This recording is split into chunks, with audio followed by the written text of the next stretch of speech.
Kasi some people, they abstain from meat. Hindi ba? Yung iba naman, nagpapapako sa cruise. Okay, so all of that, are you that intense? Okay? Sige, who has an answer? Ako feeling ko as Amasil, I feel like our household, like Amasil, Amy, and Tita Aliana, I feel like we'd be the type of family who practices that religiously. I feel like we would be the type to go to church, complete every night of the Holy Week, and to like do all of the practices that are overseen during the Lenten seasons.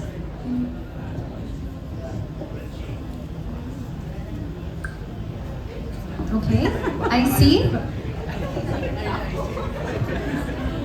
I feel like Kaylee would. I feel like she would go on vacation with her family during Holy Week.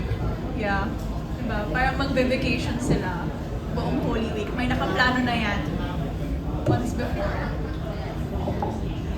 I have some family issues, Shanvini, so I think she would be the one that's invited to another family. Okay. Ako naman as Louie, siguro sasama ko na lang ako kay Louie tsaka kay Insan. Siyempre, bawal ako mahiwalay sa inyo. Ba't nakikiinsan? Ako na ba? Okay, sige. Ako naman si Nico, feeling ko siya yung tipong nagdo-donate sa charity.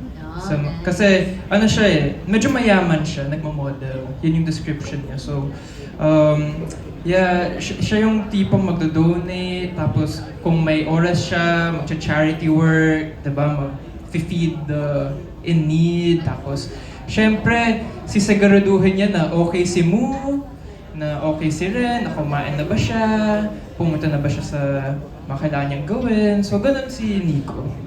Okay. Siguro si Kevin Alvarez,